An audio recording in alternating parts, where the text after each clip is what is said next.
नमस्ते दोस्तों, welcome again to my channel entrance hacks. आज फिर से एसबीआई पीओ प्रीलिम्स 4 जनवरी के पेपर को हम सॉल्व करेंगे और इसमें क्या शॉर्टकट्स और मेथड्स यूज़ कर सकते हैं देखेंगे। इस पार्ट में क्वांट और डीआई की प्रॉब्लम्स को सॉल्व करता हूँ और अगर आपको एलआर की के सॉल्यूशन चाहिए तो उसका लिंक भी कमेंट्स में मैंने दिया है। Okay, so first set of 6 questions is a DI pie chart problem and it can be easily solved. This is very easy problem. So we can see that this pie chart depicts total orders of ice cream purchased by all shops together, which is 400, and percentage wise we can see in the pie chart. So what we will do, we'll start by making one more column here for purchased, and we can find how many ice creams are purchased by A, B, C, D, and E. So A here has purchased 10% of 400, so we can write 40. Similarly for B, 20% is 80. For C, 35% is of 400 is 140. For D, 20% of 400 is again 80, and E is left with 15% of 400, that is 15 for 60. So 60 ice creams for E. Now this table shows percentage of orders of ice cream sold out of total orders purchased. So percentage term we are having the values, इसको हम convert कर देते हैं values में. So 60% of 40 is 24, 75% of 80 is 60, 80% of 40 is 112, 95% of 80 is 5% of 80 is 4, so it will be 76. 90% of 60 is 54. So this is what we have got as the sold ice creams. So when we have found the sold ice cream, we know how many were purchased, so we can also find unsold ice cream by each. So 40 minus 24 is 60, then 80 minus 60 20, and 40 minus 112 28, 80 minus 76 4, and 6 here. So we have found total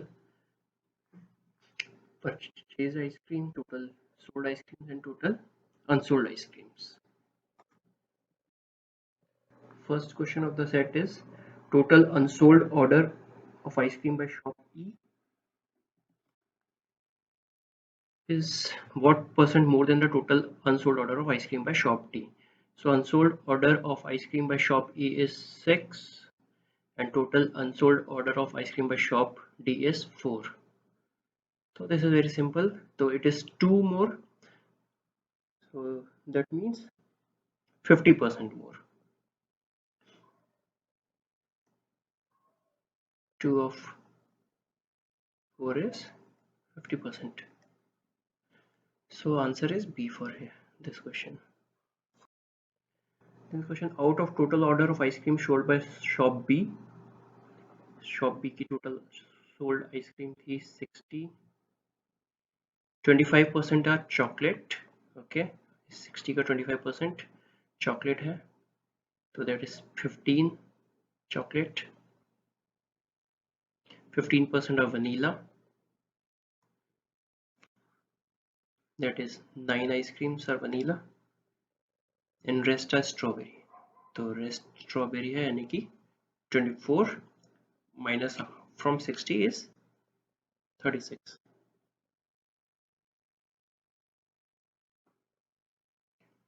Okay, now if 33 1/3%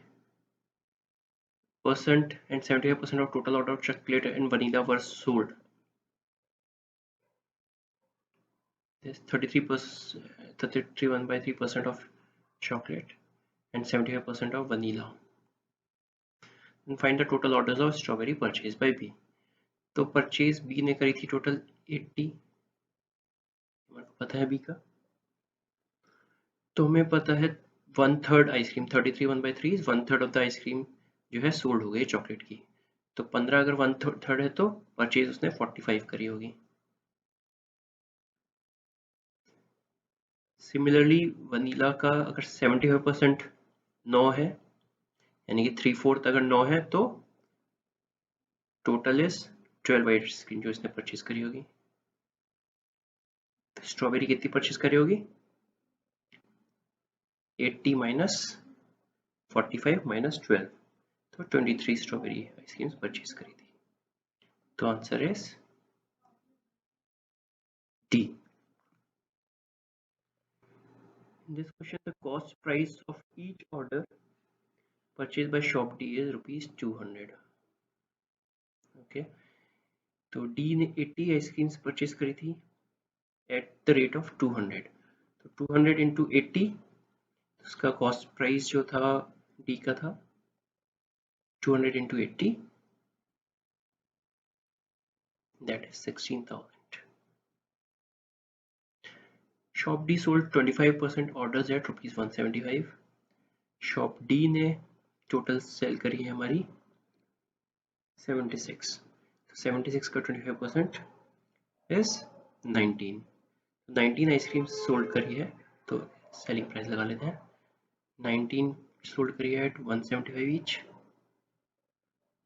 and rest at rupees 250 each.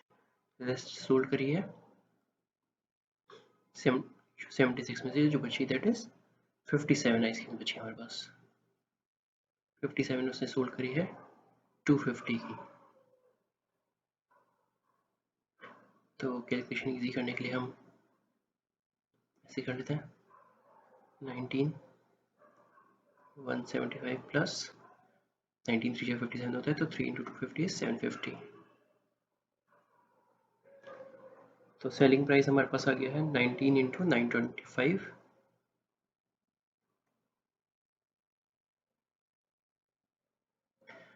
Now we need to find overall profit approximate of shop D। Profit का formula हमारा होता है selling price minus cost price upon cost price. इससे हमारा profit percentage निकल जाता है।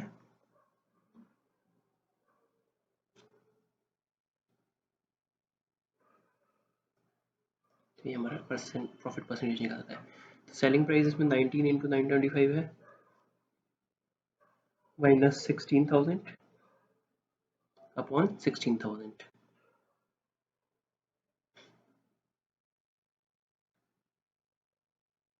तो ये हो जाएगा हमारा इंटू 925 माइनस 16,000 अपॉन 16,000।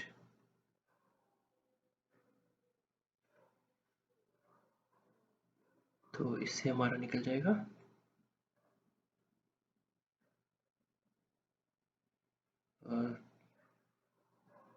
ये 19 इंटू 925 को हम कैलकुलेट करते हैं अगर, तो 925 इंटू 2 हो जाता है हमारा 925 इंटू 20 कर देते पहले, उसमें से 925 माइनस कर देंगे 18,500 माइनस 925 19 इंटू 925 हो जाता है। तो दैट मीन्स 17,575 हो जाएगा। 17,575 माइनस 16,000 इज 1575 अपॉन 16,000 इंटू 100। तो 160 से 1575 अप्रॉक्सीमेटली अगर आप देखें तो इनमें से क्लोजेस्ट 10% आ रहा है। 160 इंटू 10 1600 होता है। तो this is the answer. Okay. Next, coming to 34th, find the average number of unsold orders of ice cream for A, B and E। A का unsold 16 है, B का unsold 20 है, E का unsold 4 है। That means 20 plus 4 6 24 plus 16, sorry, E का unsold 6 है।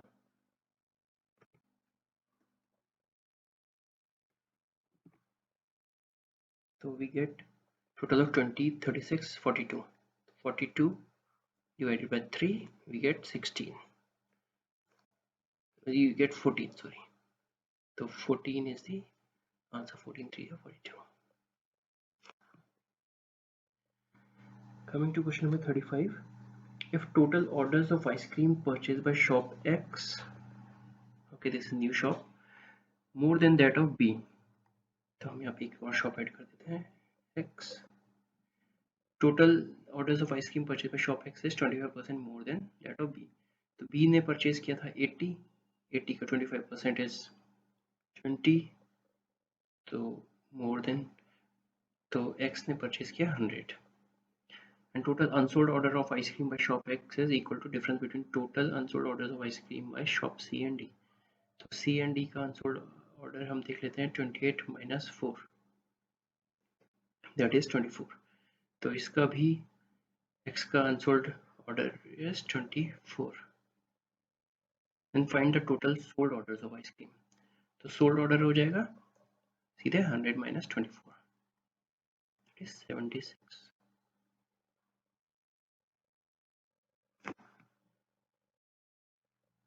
And coming to last question, find the central angle for total orders of ice cream purchased by C. So this can be seen from the pie chart simply.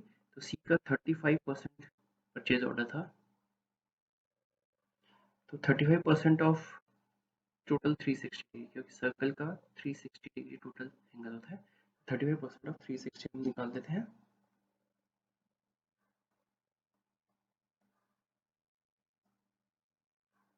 5 2 7 and 18.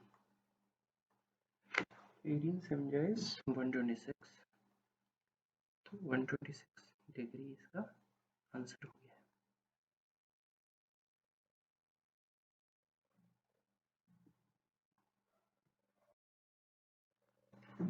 इस question को हम देखते हैं तो इसको read करके लगता है कि ये मिक्सचर वाला प्रॉब्लम है, बट आगे रीड करते हैं तो हमें पता चलता है कि this is not any mixture problem, ये सिंपल इक्वेशन प्रॉब्लम है. तो vessel contain mixture of milk and water in the ratio of 6:1 respectively. If 21 liters mixture taken out and replaced with 77 liters of milk, so suppose then the resultant mixture becomes twice of the initial mixture. Find the quantity of the initial mixture. तो ये जैसा मैंने बताया था कि ये mixture का problem नहीं है, सीधे इक्वेशन का प्रॉब्लम है. तो सपोज इनिशियल क्वांटिटी हम m मान लेते हैं, उसमें से 21 litre mixture taken out and 77 liter milk added, तो resultant mixture become twice of the initial mixture. तो रिजल्टेंट मिक्सचर बन जाता है 2 times m, यानी कि इसको हम सॉल्व करते हैं इक्वेशन को, तो m बन जाता है हमारा 56 litres. Find the quantity of initial mixture is 56 litre. This is very easy question. First line was simply to confuse. There was no use of this statement.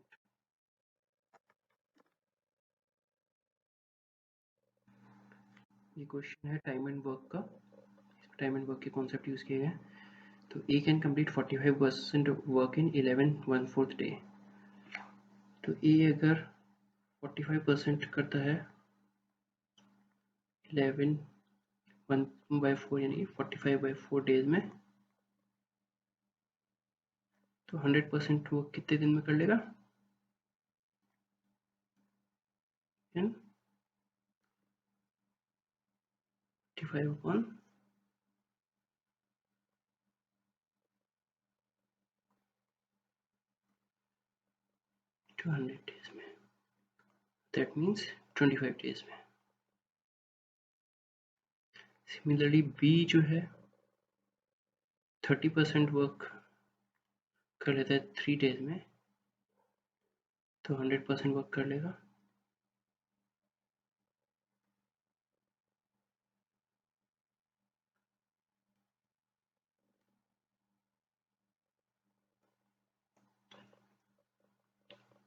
3/30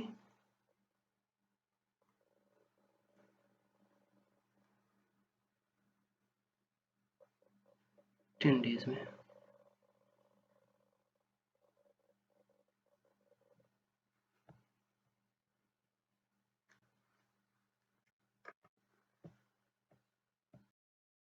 तो इससे हमारी एफिशिएंसी निकल जाएगी। ए की एफिशिएंसी हो गई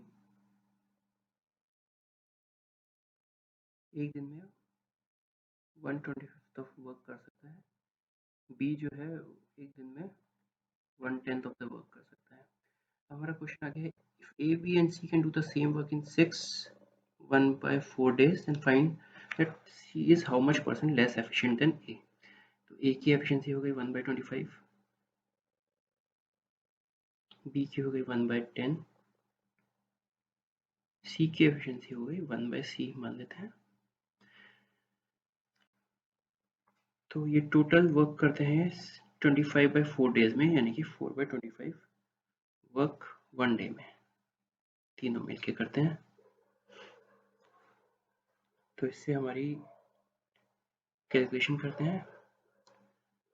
तो 1/C is equal to 4/25 minus 1/25 is 3/25 minus 1/10।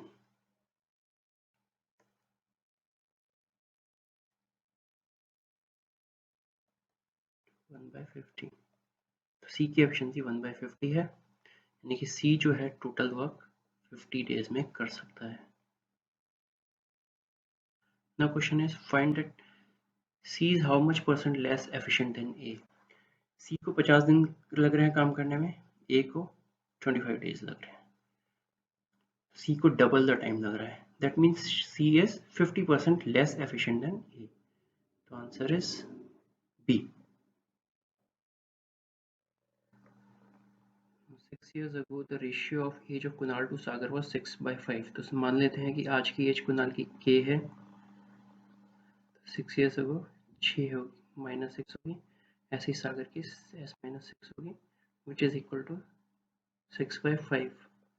4 years hence, मतलब आगे 4 years hence ratio of age of Kunal to Sagar will be 11/10। तो K plus 4 upon S plus 4 equal to 11/10। ये हमारी दो इक्वेशन बन गई है, इनको हम सॉल्व कर लेते हैं तो हमारा सोल्यूशन हो जाएगा। तो ये बन गया 6s माइनस 5 क्या आ जाएगा equal to 6/30 36 is equal to 6। Similarly वाली इक्वेशन में 10k और इधर 11s आ जाएगा, 10k minus 11s equal to 44 minus 10 4 40, तो बचा हमारे पास 4। दोनों इक्वेशन को साइमल्टेनियसली सॉल्व करते हैं तो 12s माइनस 11s हो जाएगा s, k कैंसिल हो गया, और 612 प्लस 4 16। तो हमारी S की करंट एज 16 निकल गई, दैट इज सागर की करंट एज 16 निकल गई।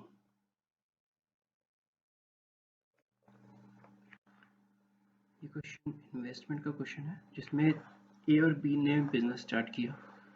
ए ने 2400 रुपये का इन्वेस्टमेंट किया, बी ने 2800 का किया, और 6 मंथ्स बाद ए ने बिजनेस छोड़ दिया। तो उसके 4 महीने बाद सी ने ज्वाइन किया, यानी कि 10 महीने बाद बिजनेस को शुरू हुए with capital 20% more than A's investment। Okay, if at the end of the year sum of profit share of A and C is 4200 then find total profit। पहले हम देख लेते हैं कि तीनों का कितना परसेंटेज शेयर होना चाहिए प्रॉफिट में, क्योंकि A जो था, A सिर्फ 6 महीने तक बिजनेस में था, तो A को 1/6 मतलब हाफ द प्रॉफिट मिलेगा ईयर का। तो A का प्रॉफिट हो गया का जो शेयर है 2400/2। Similarly B was in the business for whole year, तो B का जितना इन्वेस्टमेंट था उतना प्रॉफिट रहेगा। C on the other hand was in the business for 2 months only ना, तो C का जो रहेगा, C का इन्वेस्टमेंट था 2400 इंटू 1.2, 20% मोर था उसका ए से, 2400 इंटू 1.2।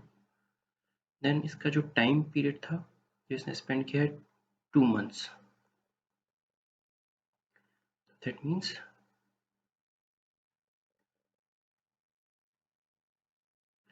480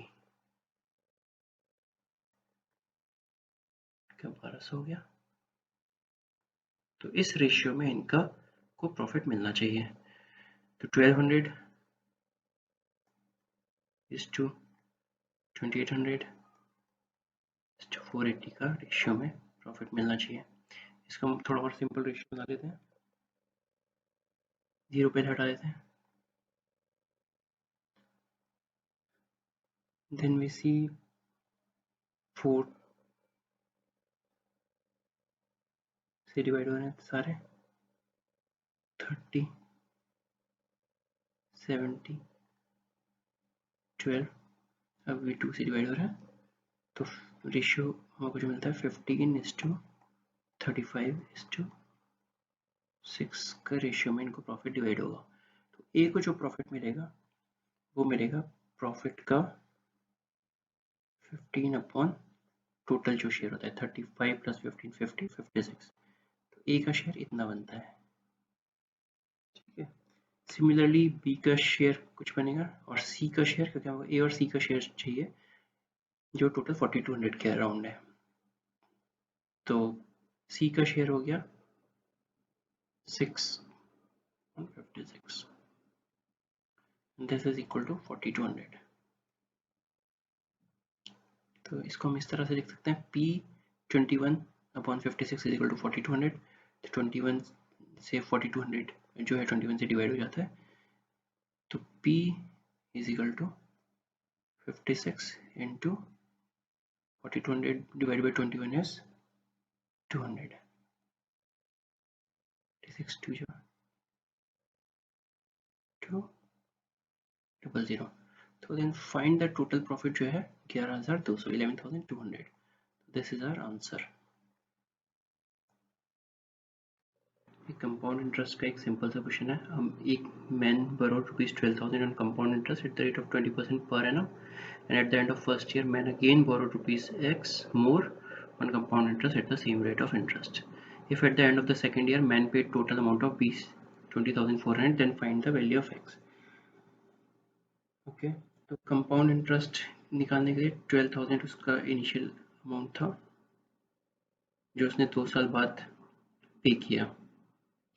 तो रेट ऑफ इंटरेस्ट 20% है, तो 1 + 0.2 to the power 2 for the year, तो 1 + 0.2 the number of years 2, plus उसने कुछ x अमाउंट लिया सेकेंड ईयर के स्टार्ट में, तो और उसको फिर 1 साल तक रखा at the same rate of interest to the power 1, और टोटल जो उसने वापस किया 20,400। तो ये हो गया 12,000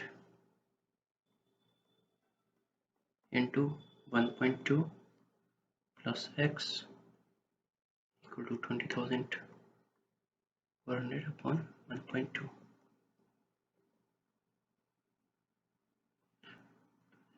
12 7 जो 17,000 इधर बच जाता है, and this multiplied by this will be 1440। तो x will be 17,000 shoulder 144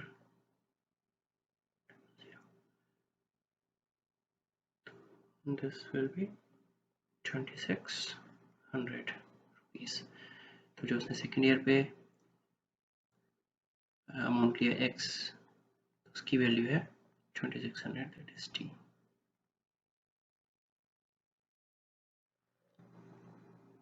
next question x² + 20x + 100, इसको सिमिलरली हम सॉल्व करते हैं। x² 100 लाना है मल्टीप्लिकेशन से और एडिशन से 20 लाना है, तो x² + 10x + 10x + 100 equal to 0। तो x + 10 का स्क्वायर टू 0, तो x इक्वल टू -10, और y आ जाएगा इसमें y² + एडिशन से 13 आना चाहिए, मल्टीप्लिकेशन से 30 आना चाहिए, तो that will be 10 and 3, 10y plus 3y plus 30 0, तो y plus 3 y plus 10 equal to 0, तो y equal to either -3 or -10. But in this case also we can see that y is either equal to x या फिर y is greater than x. अगर -3 होता है y तो that is greater than -10, तो y is greater than equal to x, तो इसका answer भी ये है। Now 4x square minus 8x minus 5, इसको सॉल्व करते हैं। एडिशन से 8 आना चाहिए, मल्टीप्लिकेशन से 4 20 आना चाहिए, तो 4x square minus 10x plus 2x, इनको अगर आप ऐड करेंगे तो -8 आता है और मल्टीप्लाई करते हैं तो -20 आता है, इक्वल टू 0। हम इस तरह से लिख सकते हैं 2x minus 5 plus 1 2x minus 5, तो x इक्वल टू, तो इसमें x की वैल्यू हो गई या तो 5/2 या फिर -1/2। सिमिलरली जो y की इक्वेशन है, तो 2y square minus 7y minus 4y, addition करते हैं तो 11 आता है, मल्टीप्लाई करते हैं 10 28 आता है, जो आपको चाहिए।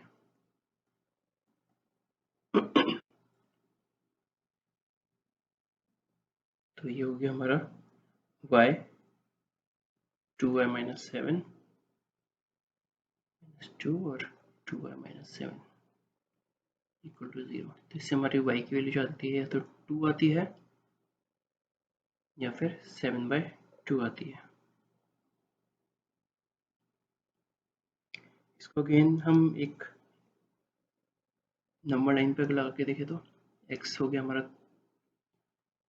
3.5 इधर, ये x है, एक x हो गया हमारा -0.5, y जो है हमारा एक इधर होगा 2, या फिर y है 3.5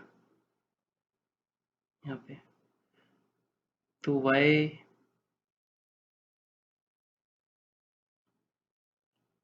और x की कोई रिलेशनशिप आ नहीं रही है, या तो y x के बराबर है ना, तो y और x की रिलेशनशिप नहीं आ रही है, तो इसका आंसर ए हो गया।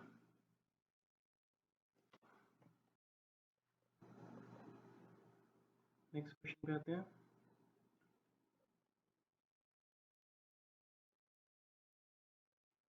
Six x square plus 5x plus 1, लिख सकते हैं 6x स्क्वायर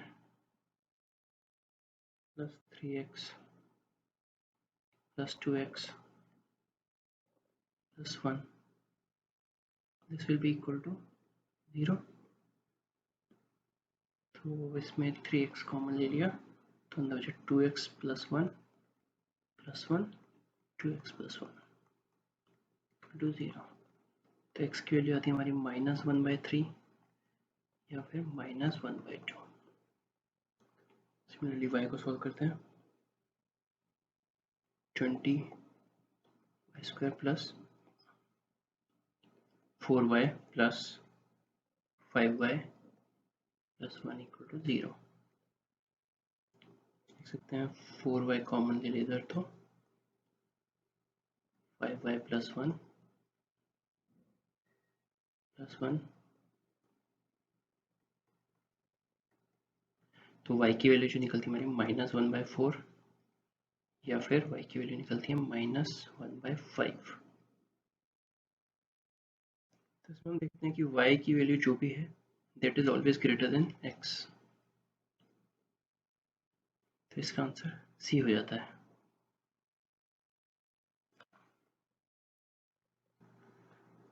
57 क्वेश्चन में आते हैं। तो 2x² minus 6x minus 3x plus 9 equal to 0। 2x common ले लेते हैं, x माइनस 3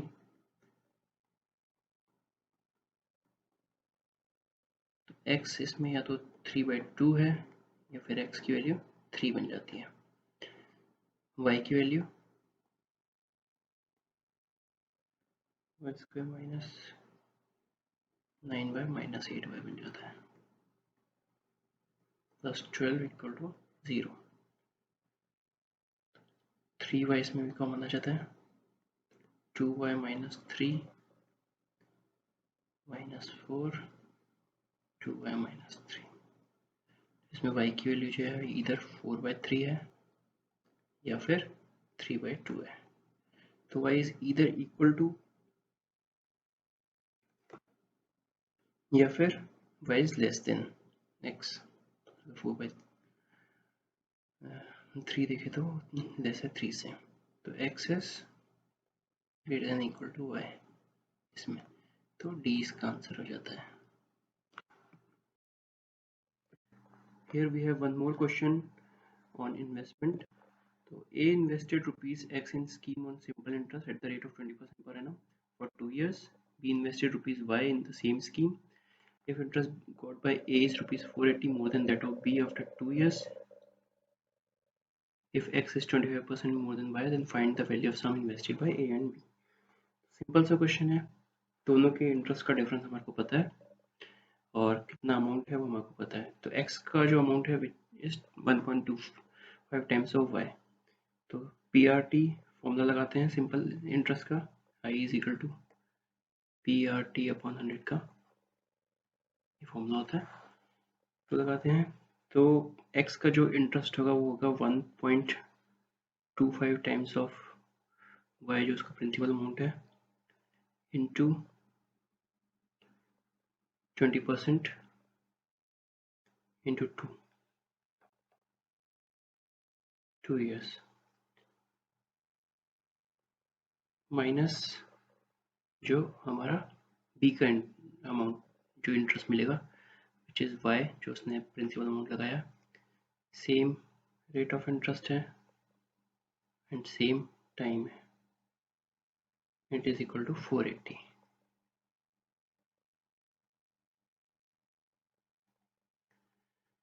तो ये हो गया 0.25 of y is equal to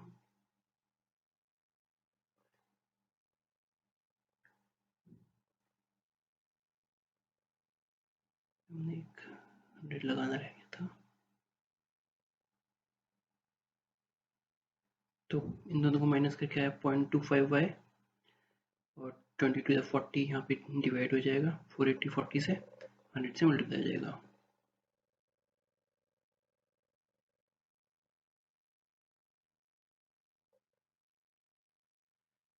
तो 42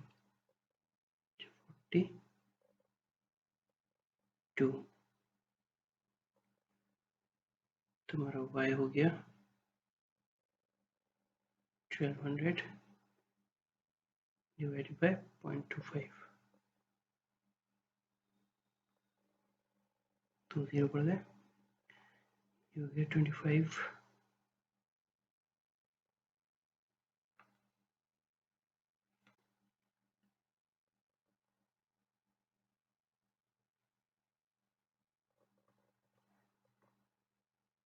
100 200 48 48 100 जो था y का अमाउंट, x ने इसका 25% मोर किया था, 25% ऑफ 4800 इज 6000 जो इसका 1.25 टाइम्स होगा। तो x का अमाउंट होगा हमारा 1.25 ऑफ 4800 which is 6000। तो sum of amount invested by A and B would be 4800 plus 6000 that is 10800। तो B आंसर हमारा इसमें हो जाता है। नेक्स्ट क्वेश्चन प्रॉफिट लॉस का क्वेश्चन है। शॉपकीपर का MP मार्क प्राइस जो है 1.25 टाइम्स ऑफ कॉस्ट प्राइस है। उसकी वजह से 2 सक्सेसिव डिस्काउंट दिए हैं सेल करने के लिए, तो selling price would be mark price के ऊपर इट इज 1.25 इंटू 0.9, 10% डिस्काउंट ये हो गया, इंटू 0.95, 5% डिस्काउंट ये हो गया of the CP. This is the selling price. Now the shopkeeper made a profit of rupees 89.1. तो प्रॉफिट का फॉर्मूला होता है selling price minus cost price.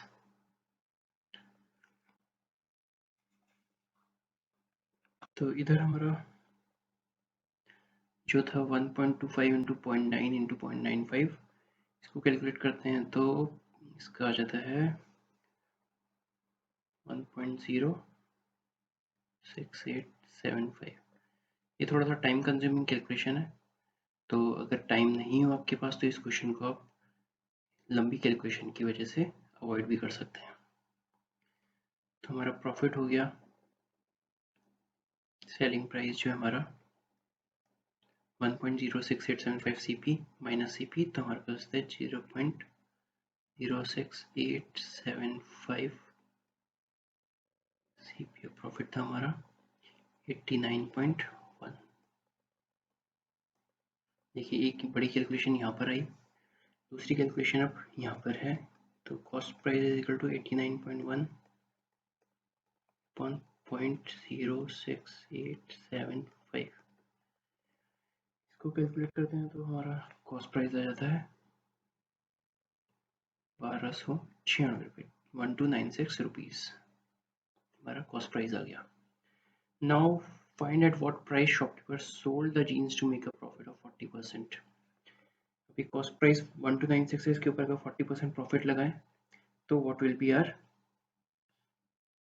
Selling price, तो that will be 1.4 times of cost price. ये third calculation है इसी question में। तो 6 4 24, तो this will be 1814.4 rupees. B is the answer. तो अब देखते हैं कि सिंपल सा क्वेश्चन है, लेकिन इसमें जो कैलकुलेशंस मांगी है, एक कैलकुलेशन इधर, एक कैलकुलेशन इधर, एक कैलकुलेशन इधर, तो इट्स नॉट वर्थ, अगर आपके पास टाइम नहीं है तो इस पर टाइम वेस्ट ज़्यादा ना करते हुए इजी क्वेश्चंस बहुत सारे हैं क्वांट में, वो आप सॉल्व कर सकते हैं। अब ये प्रोबेबिलिटी का क्वेश्चन आ गया है। Back box contains 12 red 6 green and x yellow balls, probability of choosing one green ball out of the box is 29 and find the probability of choosing one ball which can be either red और yellow. तो मेरे को पता है इसमें red ball हमारी 12 हैं, green ball 6 हैं, येलो बॉल x है। तो probability of green ball is 6 upon total number of balls, तो हो गए 12 प्लस 6 प्लस x, तो 18 plus x is equal to 2/9।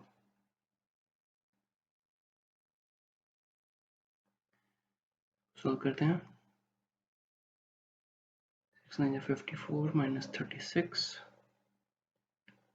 is 18 divided by 2x is 9, तो x जो है 9, तो इसमें 9 बॉल्स हमारी येलो है। Find the probability of choosing one ball which can be either red और येलो, तो ईदर रेड और येलो, तो रेड और येलो का सम है 21, probability of choosing this is 21 out of total balls, तो 18 प्लस 9 27,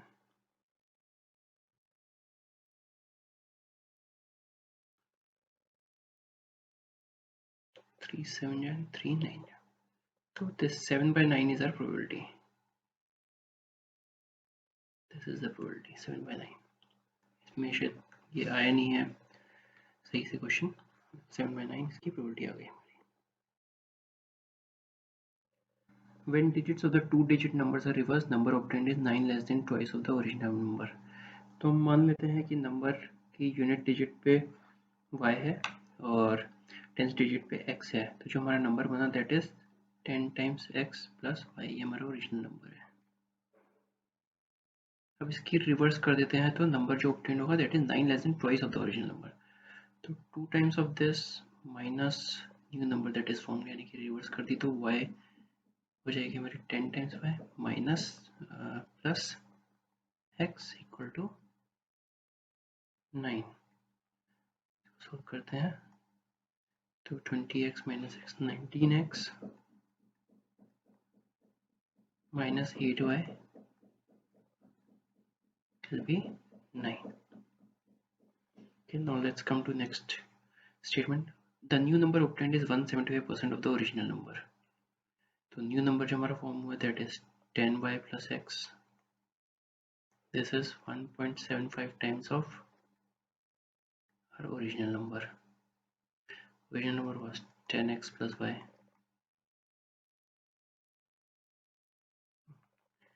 इसको सॉल्व कर लेते हैं हम सेकेंड इक्वेशन को।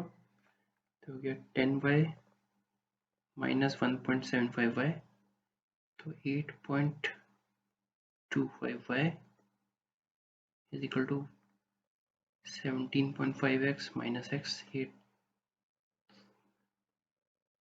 हो गया 16.5x। तो इससे हमारे को देख लेते हैं 8.25 टू टाइम्स, तो जो y है that is 2 times the x। इसको हम इसमें रिप्लेस कर देते हैं तो ये बन जाता हमारा 19x minus 16x equal to 9। तो x हमारा इससे आ जाता है 3 और y इससे आ जाता है हमारा 2 times of x 6। Now find the sum of the digits of the number. तो सम हो जाएगा 6 प्लस 3 9। स्पीड डिस्टेंस टाइम का again one more question is there. ये है अपस्ट्रीम डाउनस्ट्रीम बोट की स्पीड वाला क्वेश्चन। तो इसमें देखते हैं the time taken by a boat in upstream is double the time taken by it in downstream. Okay, तो time of upstream is equal to 2 times time of downstream, but distance covered by it in upstream is only 75% of distance covered by it in downstream. Okay, so distance in upstream is 0.75 of distance in downstream. Find the ratio of speed of boat in still water to speed of current. Okay, speed of boat in still water to speed of current. अब हम देखें तो downstream में जब जा रही है boat, तो एक स्पीड है बोट की जो उसकी स्टिल वाटर की स्पीड होती है,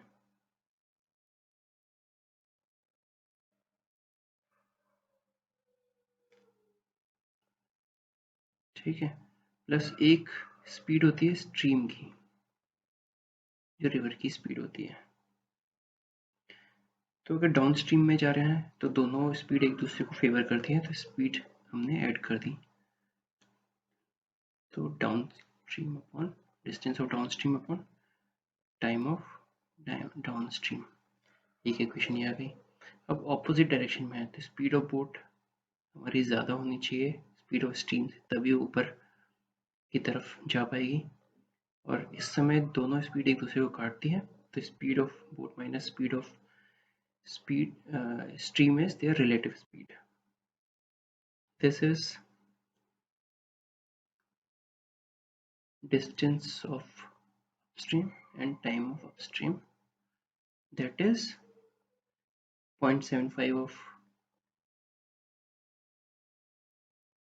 distance of this downstream and 2 times t of d। इससे हम रेशियो निकाल देते हैं तो इससे आ जाता है S P S S upon minus S S equal to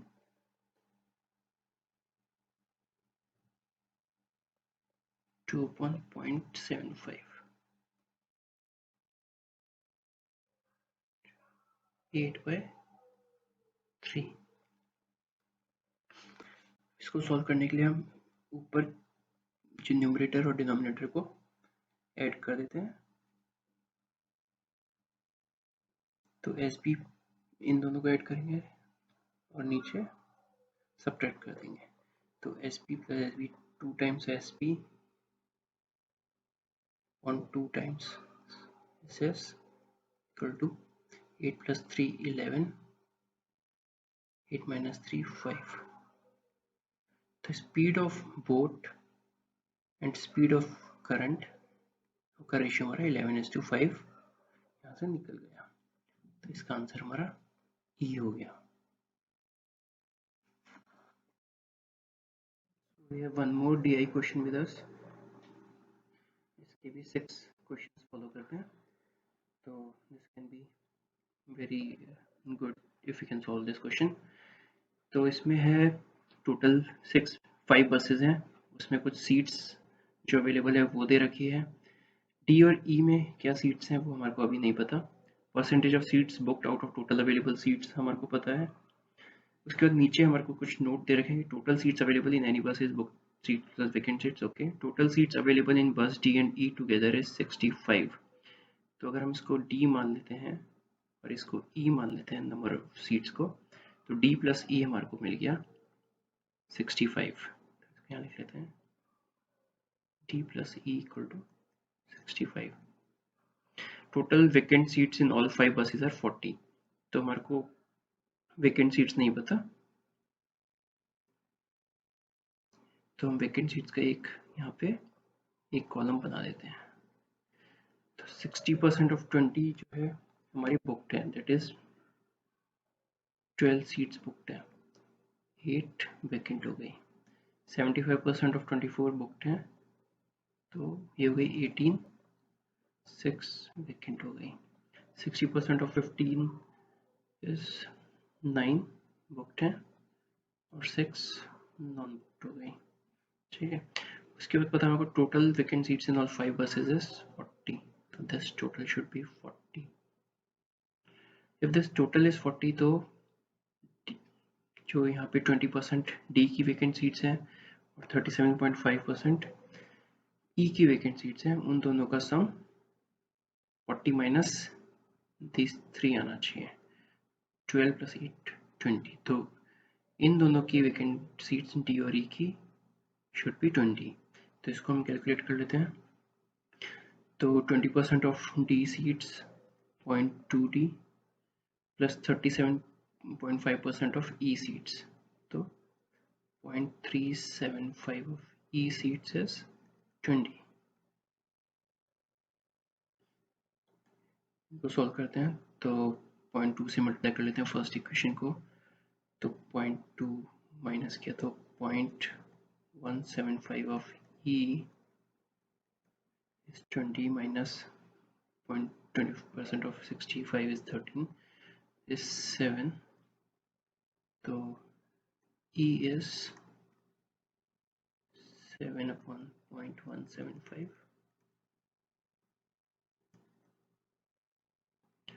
This is coming out to be 40.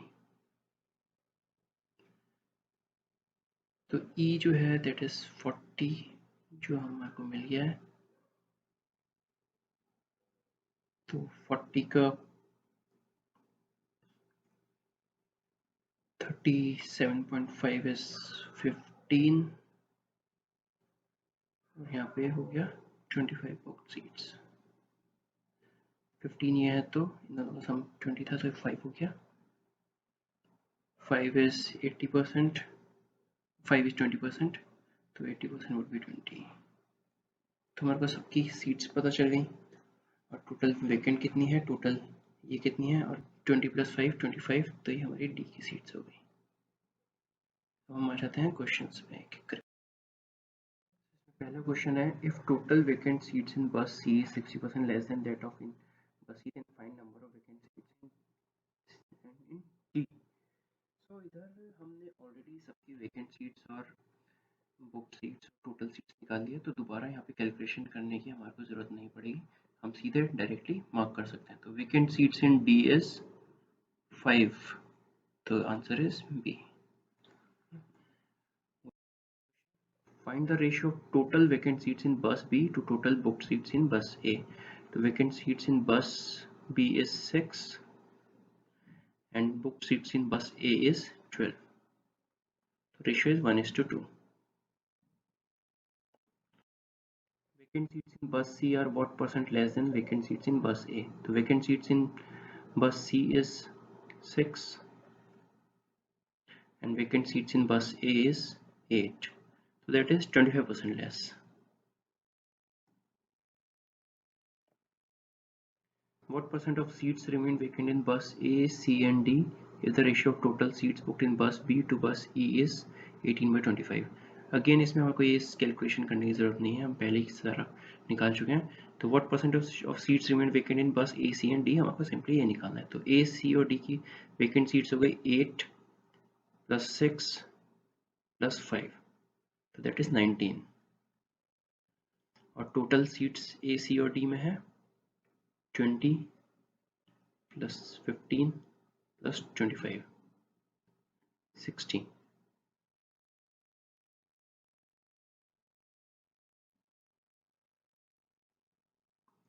So this is how much percent? You can calculate it. 19/5 is 95/3%. So which is 3393 ja. So C is our option. Next question: if difference between total vacant seats in bus D and E is 10, then find ratio of booked seats in D to E. Again this vacant seats का जो difference है 10, ये हमारे को दोबारा calculate करने की देखने की जरूरत नहीं है, हमारा ऑलरेडी निकला हुआ है 15 और 5, तो 10 है। तो find ratio of booked seats in D to E। Booked seats in D to E is 20 D की हैं और 25 E की हैं, तो 4:5 का रेशियो है। Find average number of booked seats in बस A, B and C। A की 12 है, B की 18 है, C की 9 है, तो दैट इज 39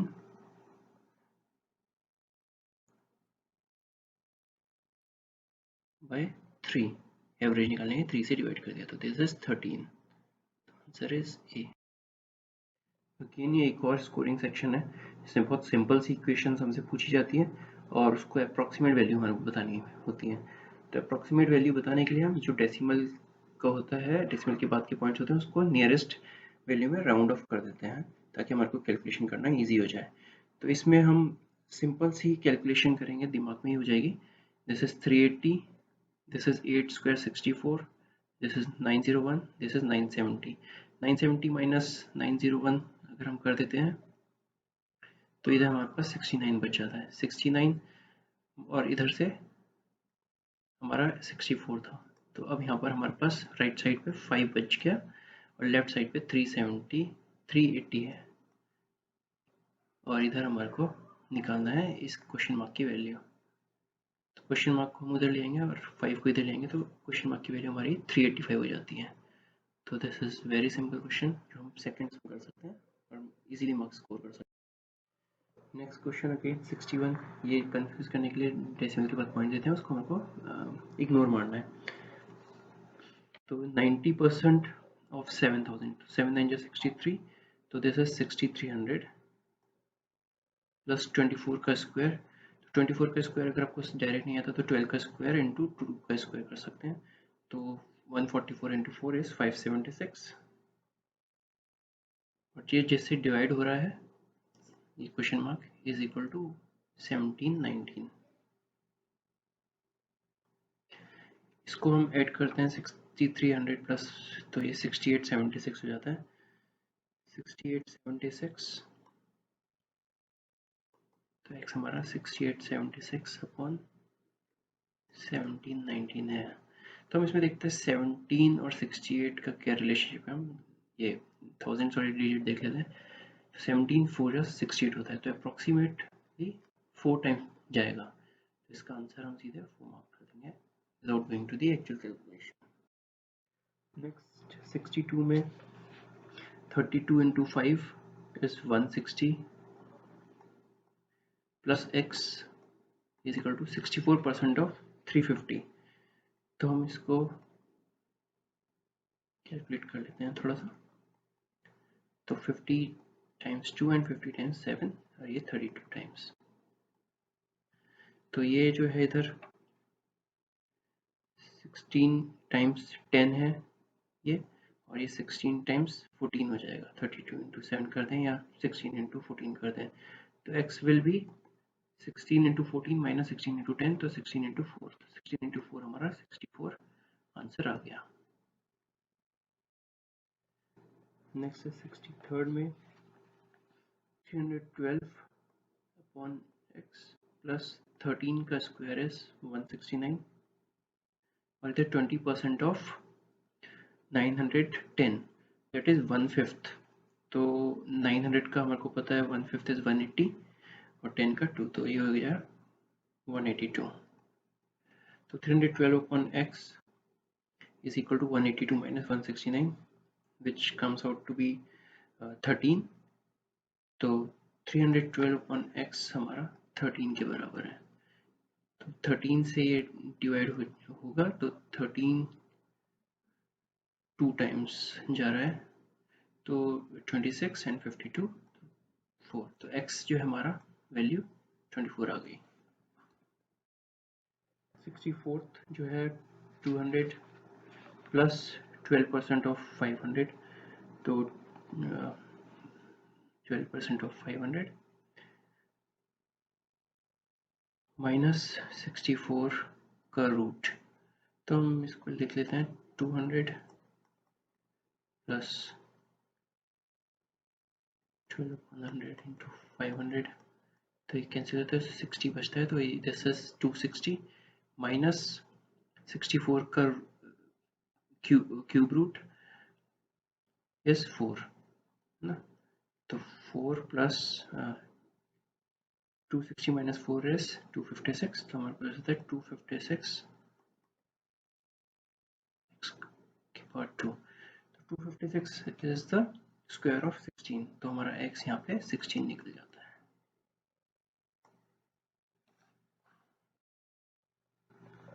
इसके सीरीज का लास्ट क्वेश्चन में आते हैं, तो 84 upon x plus 26% of 800, that is 26 into 8 plus 16 का 1/4 root, so that is 2। now 26 into 8 is equal to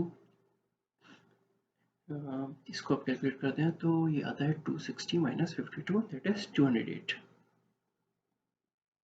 208 plus 2 is 210 and this whole equal to 6 का क्यूब, 6 का क्यूब is 216। तो 84 upon x जो है हमारा हो जाता है 6, तो x इससे हमारा निकल जाता है 14 times 6 is 84, तो 14 इसमें हमारा आंसर आ गया। लास्ट क्वेश्चन पे आते हैं, तो ये बेसिकली एलआर का क्वेश्चन है। In the given number if all the even digits are added by 1 and all the odd digits are subtracted by 1, what is the resultant when third and sixth digit from the left hand are multiplied।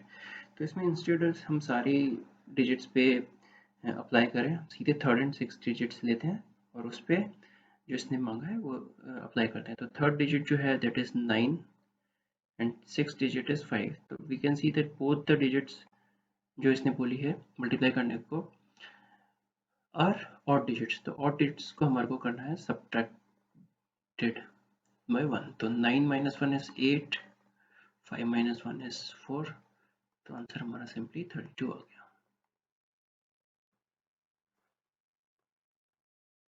Thank you दोस्तों entrance hacks के video देखने के लिए। आगे के और videos देखने के लिए प्लीज़ सब्सक्राइब करिए और बेल आइकन को प्रेस कीजिए। Thank you.